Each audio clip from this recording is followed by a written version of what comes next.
दोस्तों, आज की इस वीडियो में हम लोग बजाज के इंस्टा ईएमआई कार्ड, जिसको बहुत सारे लोग नो कॉस्ट ईएमआई कार्ड के भी नाम से जानते हैं, इसके बारे में बिल्कुल इन डेप्थ एकदम डिटेल में बात होने वाली है। कार्ड को अप्लाई करने का जो प्रोसेस है वो सिर्फ 2 मिनट का है। लाइव मोबाइल फोन की स्क्रीन पे भी आपको लेकर चलूंगा, कार्ड को अप्लाई करके दिखा भी दूंगा। लेकिन जो कार्ड अभी आप अप्लाई करने वाले हैं ना, वो कार्ड है कैसा, काम कैसे करता है, क्या कार्ड पे कोई एक्स्ट्रा हिडन चार्जेस वगैरह लगते हैं, इन सब के बारे में बिल्कुल डिटेल में बात करूंगा।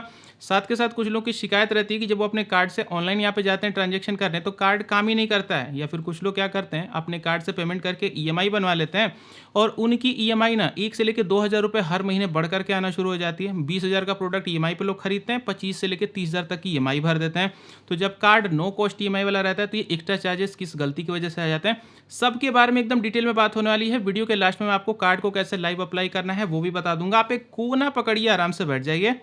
शुरू करते हैं। तो यहाँ पे सबसे पहले हम लोग समझते हैं ना कि ये जो बजाज का इंस्टा ईएमआई कार्ड है, ये है क्या और काम कैसे करता है। तो यहाँ पे ना इसको अलग अलग नाम से भी जाना जाता है। कुछ लोग इसको जीरो कॉस्ट ईएमआई कार्ड के नाम से जानते हैं, कुछ लोग नो कॉस्ट ईएमआई कार्ड के नाम से जानते हैं, कुछ लोग इसको इंस्टा ईएमआई कार्ड के नाम से जानते हैं। इसका कॉन्सेप्ट एकदम सिंपल सा है। मान लीजिए कि अगर आपको एक 14 हज़ार का कोई मोबाइल फ़ोन पसंद आ गया, आपके पास कुछ 2 हज़ार रुपये पड़े थे, आपने 2 हज़ार रुपये डाउन पेमेंट कर दिया और जो बाकी बचे यहाँ पे 12 हज़ार रुपये ना, उसकी आपने 12 महीने की ईएमआई बनवा ली। तो हर महीने की आपकी 1 हज़ार की ईएमआई बन जाएगी और आप एक एक हज़ार करके 12 महीने में टोटल 12 हज़ार भरेंगे। तो आपके पॉकेट से कोई भी एक्स्ट्रा अलग से पैसा नहीं जाएगा, यानी कि जीरो कॉस्ट ईएमआई, कोई भी अलग से इंटरेस्ट चार्ज नहीं होता है। लेकिन ये काम अगर आप नॉर्मल ईएमआई के थ्रू करते, तो जो आप 12 हज़ार की ईएमआई बनवा रहे थे ना, तो 12 महीने बाद आप देखते कि लगभग आपको 13 से लेकर 14 हज़ार यहाँ पे भरना पड़ता। अब कहानी तो आपको यहाँ पे बहुत सिंपल सी लग गई कि जब यहाँ पे कुछ एक्स्ट्रा हो ही नहीं रहा है, तो समझने की क्या जरूरत है।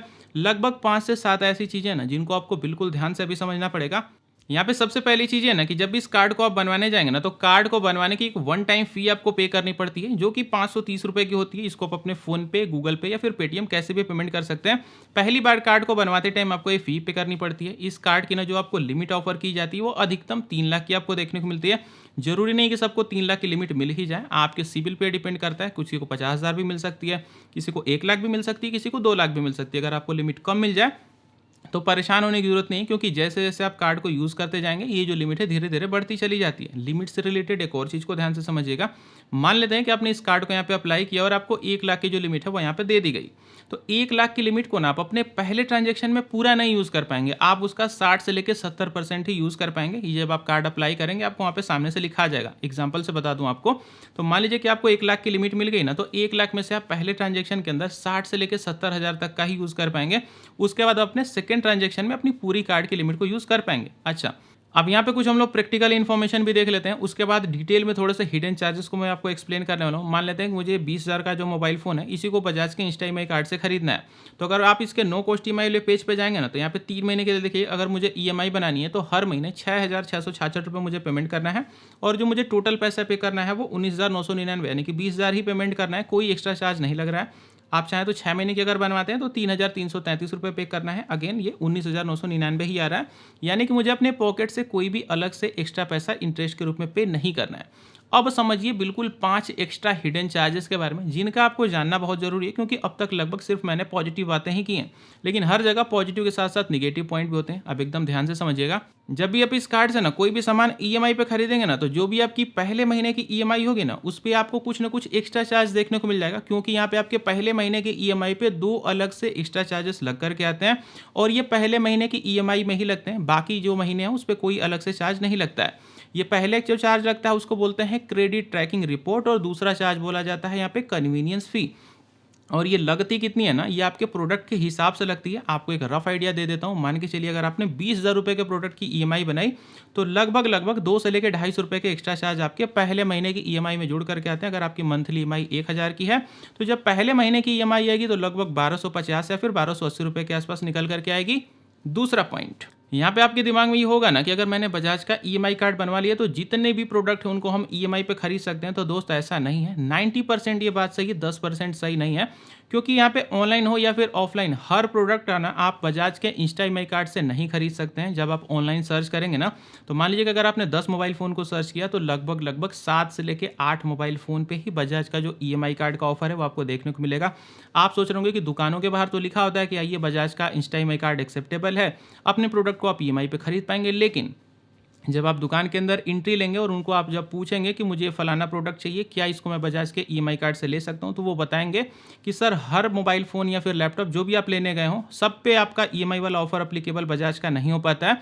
तो कुछ सेलेक्टेड ही प्रोडक्ट हैं जिन पे आपको ये देखने को मिलता है। हालांकि इनकी रेंज इतनी ज़्यादा होती है कि आपको जो चाहिए वो लगभग लगभग मिल जाता है, लेकिन इस चीज़ को दिमाग में आपको रखना पड़ेगा कि हर प्रोडक्ट पे नहीं होता है, हर 100 में से 90 प्रोडक्ट पे होता है। 10 प्रोडक्ट का आधा ऐसे बचेंगे जिन पे आपका ये ईएमआई कार्ड काम नहीं करेगा। तो आपको उनसे पहले ही पूछना पड़ेगा कि जो मोबाइल फ़ोन या फिर जो भी चीज़ आपको चाहिए उस पे ईएमआई कार्ड का ऑफर अप्लीकेबल है या फिर नहीं है। ऑनलाइन तो इसको आप देख ही सकते हैं, आपको दिख जाएगा, लेकिन ऑफलाइन लेने जा रहे हैं तो आपको दुकानदार से पहले ही इस चीज़ को पूछना पड़ेगा। जब ये बजाज का कार्ड आप पहली बार बनवा लेते हैं ना, तो बनवाने के बाद ना इस कार्ड से आपको पहली जो शॉपिंग है वो ऑफलाइन जा करके करनी पड़ती है। आप चाहेंगे कि हम ऑनलाइन शॉपिंग कर लें तो भाई ऐसा पॉसिबल नहीं हो पाता है। ऑफलाइन शॉपिंग करने के लिए बजाज इसलिए बोलता है, कहता है कि आपकी कुछ छोटी मोटी केवाईसी वगैरह अगर पेंडिंग रहेगा होगी तो जब आप ऑफलाइन कोई सामान खरीदेंगे ना तो वो केवाईसी वगैरह कंप्लीट हो जाती है। लेकिन इसमें ना 3 से 4 ऐसी चीज़ें जो कि आपको बिल्कुल ध्यान से समझना है।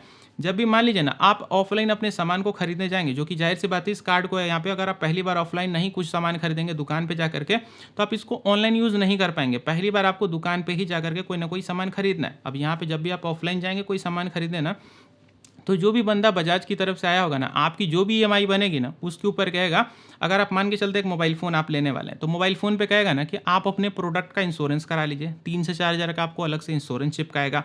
या फिर अगर आप कहेंगे नहीं हम प्रोडक्ट का इंश्योरेंस नहीं कराएंगे तो कहेगा कि वो आप अपना खुद का इंश्योरेंस करा लीजिए कि अगर आपको कुछ हो गया तो आप ईएमआई कैसे भरेंगे। मतलब घुमा फिरा के कैसे भी करके कोई ना कोई आपको एक अलग से एक्स्ट्रा प्रोडक्ट को सेल करने की कोशिश करेगा। आपको वो ये भी समझा सकता है कि नहीं ऐसा नहीं है कि आपको 4 हज़ार एक ही साथ देना है, आपकी ईएमआई में कुछ 50-100 रुपये बढ़ जाएंगे, आप आराम से पेमेंट करते रहना। अब ऐसे में आपके सामने 2 ऑप्शन है। पहला ऑप्शन, या तो आप उनकी बात मान लीजिए, तब तो कुछ करना ही नहीं है। दूसरा ऑप्शन, आप उनको डायरेक्टली मना कर सकते हैं कि भाई हमको सिर्फ मेरे प्रोडक्ट का ही ईएमआई बना करके आप दो, मैं अलग से कुछ भी एक्स्ट्रा चार्ज वगैरह पे नहीं करूंगा। अगर आप ये क्लियरली उनको बोलते हैं, अगर आपकी वो बात मान जाते हैं तो अच्छी बात, नहीं तो आप शॉपकीपर से भी बोल सकते हैं, उनको आप पहले ही बता दीजिए कि हम अपने प्रोडक्ट की ही सिर्फ ईएमआई बनाएंगे, हम कोई अलग से insurance, product insurance, health insurance, फलाना ढिमक्का कोई इंश्योरेंस वगैरह नहीं खरीदेंगे। तो ये फुल्ली आपके ऊपर डिपेंड करता है। इसी के साथ एक और इंपॉर्टेंट पॉइंट, यहाँ पे आपको ये लग रहा होगा ना कि कहीं भी जाकर के हम अपनी शॉप वगैरह पे कुछ भी खरीद लेंगे सामान, तो ऐसा करने में भी आपको एक छोटे पॉइंट का ये ध्यान रखना रहता है ना कि आपकी जो शॉपिंग है ना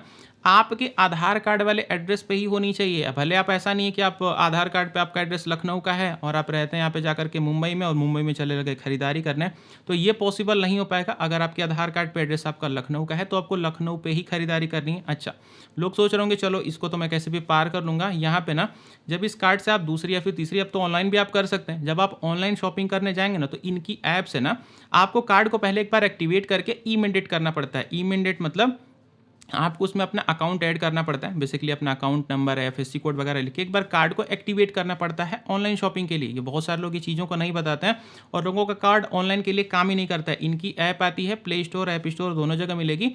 जिस नंबर से आप कार्ड को अप्लाई करेंगे वो नंबर के साथ एक बार रजिस्ट्रेशन कर लीजिएगा और कार्ड को एक बार इनेबल कर लीजिएगा। जैसे आप अपना अकाउंट नंबर वगैरह जब दे देंगे ना, तो जैसे आपने कोई भी प्रोडक्ट खरीदा तो उसकी जो भी मंथली ईएमआई बनेगी, आप जो भी अकाउंट नंबर देंगे उसी के साथ वो ऑटो डेबिट हर महीने वहाँ पे होती रहेगी। तो ये प्रोसेस जरूर करिएगा, नहीं तो कार्ड आपका जब अप्लाई आप कर लेंगे तो कार्ड उसके बाद काम ही नहीं करेगा ऑनलाइन शॉपिंग के लिए। लोग इस चीज़ को मिस आउट कर देते हैं। अगला पॉइंट, यहाँ पे जब भी इस कार्ड को आप अप्लाई कर रहे होते हैं ना, मान के चलते हैं आपका कार्ड जो है वो रिजेक्ट हो गया, यानी कि इस कार्ड के लिए अगर आप एलिजिबल नहीं है, तो ये लोग आपको सामने से नहीं बताते हैं कि आप अब रिजेक्ट हो चुके हैं, आपको कार्ड नहीं मिलेगा। वहाँ पे ये लोग आपको वॉलेट केयर वगैरह ऑफर, आपके एटीएम या फिर डेबिट कार्ड के लिए इंश्योरेंस अलग से चिपका देते हैं। आपको कुछ अवेल नाउ वाली ऐसा पेज निकल करके आ जाता है, आपको इस पर भाई गलती से भी नहीं क्लिक करना है, अलग से 500-700 रुपये का आप पेमेंट कर देंगे, कार्ड तो आपको वैसे ही नहीं मिलना है, 700-800 अलग से आप फुकवा लेंगे। तो अगर कुछ इस टाइप से पेज निकल करके आ गया, हालांकि मैं आपको इसको एक्सप्लेन करूंगा अभी लाइव अप्लाई के प्रोसेस में कि ये पेज आपको कौन सी जगह पे निकल करके आएगा। अगर ये पेज ऐसा कुछ दिखता है, अवेल वगैरह बटन नीचे दिख रही है, आपको धीरे सूरत से बैक आ जाना है, घर आके आराम से कॉफी पीना है, इसके आगे आपको प्रोसीड नहीं करना है। ये थे कुछ बेसिक चीज़ें जिनको मैंने आपको बता दी, आपको सारे अप्स और डाउन पता चल चुके हैं। अब एकदम लाइव चलते हैं मोबाइल फ़ोन की स्क्रीन पे, कार्ड को कैसे बनाना है सीखते हैं। तो यहाँ पे बजाज के इंस्टा में कार्ड को अप्लाई करने के लिए ना सबसे पहले आपको बजाज फाइनेंस की ऑफिशियल वेबसाइट तक चलाना है। यहाँ तक पहुँचने का डायरेक्ट लिंक वीडियो के नीचे डिस्क्रिप्शन बॉक्स और सबसे पहले पिन कमेंट मैंने दे रखा है। जब आप वहाँ पे क्लिक करेंगे आप डायरेक्टली यहीं पे पहुँच जाएंगे। अब एकदम ध्यान से देखिएगा, आप अपना मोबाइल नंबर यहाँ पे टाइप करेंगे, टर्म्स एंड कंडीशन वाला बॉक्स को टिक मार करके गेट ओटीपी पे क्लिक करना है। एक ओटीपी आएगा, फिल करके ना नीचे सबमिट कर दीजिएगा। अब यहाँ पे सबसे ऊपर आपके पैन कार्ड पे आपका क्या नाम है ना एग्जैक्ट एकदम सही सही लिखेगा। नीचे आपको 2 ऑप्शन दिख रहे हैं। अगर आप ऑटो फेच डिटेल्स वाले ऑप्शन के साथ जाते हैं तो आपके पैन कार्ड के बेसिस पे आपकी डिटेल ऑटो फेच हो जाएंगी, लेकिन भाई ये कभी-कभी काम नहीं भी करता है। तो सबसे बेस्ट रहता है कि आप अपनी डिटेल्स को मैन्युअली फिल करें। तो आपको नीचे वाले ऑप्शन पे क्लिक करना है। अब सबसे ऊपर आपने अभी जो अपना नाम टाइप किया था वो आपको रिफ्लेक्ट करेगा। आप मेल है कि फीमेल है वो सेलेक्ट कर लीजिएगा। डेट ऑफ बर्थ आपको अपनी यहाँ पे सेलेक्ट कर लेनी है। पैन कार्ड का क्या नंबर है वो सही सही लिख करके नीचे आना है। सैलरीड होंगे तो सैलरीड सेलेक्ट करिएगा। अगर आप कुछ छोटा मोटा बिजनेस वगैरह करते होंगे तो सेल्फ एम्प्लॉयड सेलेक्ट कर लीजिएगा। नीचे ना आप अभी करंटली कहाँ पे रहते हैं वो पिन कोड आपको सेलेक्ट कर लेना है। आप किस सिटी में अभी करंटली रह रहे हैं वो आपको यहाँ पे नीचे लिख देनी है। टर्म्स एंड कंडीशन वाले बॉक्स को टिक मार करके कंटिन्यू पे एक बार क्लिक कर लेना है। थोड़ी प्रोसेसिंग होने के बाद आपके सामने ना डायरेक्टली ये वाला पेज निकल करके आ जाएगा। अब यहाँ पे 2 टाइप की चीज़ें होंगी, ध्यान से समझिएगा। आपको कितनी लिमिट ऑफर की जा रही है एकदम सामने से बता दिया जाएगा, लेकिन ये वाला पेज ना करके ना कुछ इस टाइप से पेज निकल करके आ गया जहाँ पे आपको वॉलेट केयर वगैरह कुछ ऑफर वगैरह देखने को मिल जाए, तो समझ जाइएगा कि आप इस कार्ड के लिए एलिजिबल नहीं है। यहाँ पे लोग आपको डायरेक्टली सामने से नहीं बताते हैं। अगर कुछ ऐसा पेज आ गया सीधे ऐसे नमस्ते करके आगे बढ़ लीजिएगा, क्योंकि ये कार्ड भाई अब आपके लिए नहीं है, क्योंकि अभी आपका सिबिल वगैरह थोड़ा लो होगा या फिर आपने पहले कोई लोन वगैरह डिफॉल्ट वगैरह करा होगा, कुछ ऐसा सीन होगा। तो फिलहाल मेरी केस में तो भाई डायरेक्टली वाला लिमिट वाला सिस्टम आ चुका है। अब मैं फिलहाल आगे बढ़ता हूँ। ये लिमिट अगर आपको कम भी मिलती है तो परेशान नहीं होना है, मैंने आपको बता रखा है लिमिट धीरे धीरे आपकी आगे बढ़ा दी जाती है। अब यहाँ पे आपको क्या करना है, सिंपल सा कंटिन्यू पे एक बार क्लिक करना है। अब यहाँ पे ना अगेन आपको आपके कुछ बेसिक डिटेल आपको ऊपर दिखा दी जाएंगे। आपको टर्म्स एंड कंडीशन वाले बॉक्स को टिक मार करके नीचे गेट ओटीपी पे एक बार क्लिक करना है। अगेन फिर से एक ओटीपी आएगा, फिल करके यहाँ पे सबमिट कर दीजिएगा। आपका लिखा आएगा वॉलेट क्रिएटेड सक्सेसफुली। अब यहाँ पे ना आप जिस भी एड्रेस पे रहते होंगे यहाँ पे ऑटो फेच वो होकर के आ जाएगा। अगर आप इसी एड्रेस पे हैं तब तो कोई दिक्कत की बात ही नहीं है, लेकिन अगर आप किसी दूसरे एड्रेस पे रहते हो तो यहाँ पे आप क्लिक करके एक नया एड्रेस भी टाइप कर सकते हैं। फिलहाल मेरा जो एड्रेस यहाँ पे फेच किया गया है ये पैन कार्ड और आधार कार्ड के बेसिस पे फेच किया जाता है, वो अगर एकदम एग्जैक्ट सही है ऐसे ही इसको रहने दीजिए, कुछ करने की जरूरत नहीं। नीचे कन्फर्म पे क्लिक करिएगा। अब यहाँ पे आपको 530 रुपये का पेमेंट करना है। ये वन टाइम पेमेंट होता है। एक चीज़ का और ध्यान रखिएगा, नीचे कुछ और पेमेंट तो नहीं दिख रहा है, वो भी ध्यान से देख लीजिएगा। फिलहाल मेरी केस में 530 रुपये का ही पेमेंट दिख रहा है। इसको आप अपने फोन पे या गूगल पे या फिर पेटीएम कैसे भी पेमेंट कर सकते हैं। पेमेंट के टाइम भाई स्क्रीन रिकॉर्डिंग काम नहीं करती है, तो ये सिंपल आपको थोड़ा ब्लैक दिख रहा होगा। जब अपना पेमेंट आप कंप्लीट करेंगे ना आपका इंस्टा ईमेल कार्ड दिखा दीजिएगा कि सक्सेसफुली इशू हो गया। अब आपको 2-3 चीज़ें करनी है, वो ध्यान से समझिए। इनकी जो ऐप आती है ना इसको जाकर के इंस्टॉल कर लीजिएगा। गूगल प्ले स्टोर और ऐप स्टोर दोनों जगह देखने को मिल जाएगी। जिस नंबर से आपने इंस्टा ईएमआई कार्ड अपना बनाया है ना इसी के थ्रू वहाँ पे आप लॉगिन कर लीजिएगा। लॉगिन करने के साथ साथ आपको अपनी कार्ड की डिटेल्स दिख जाएंगी। साथ के साथ आप चाहें तो कार्ड को तुरंत से इनेबल भी कर लीजिएगा कि जब आप अपनी पहली शॉपिंग ऑफलाइन कर लें उसके बाद आप अपना ऑनलाइन वाला सिस्टम तुरंत से यहाँ पे कर पाएंगे। ठीक है, इस चीज़ का और ध्यान रखिएगा।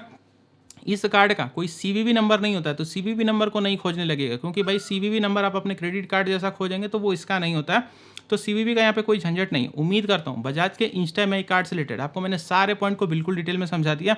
अगर आपके माइंड में अब भी कोई डाउट उठ के आ रहा होगा आप मुझसे बेहिचक कमेंट करके पूछ सकते हैं। फिलहाल आप मुझे चलने दीजिए। Good bye.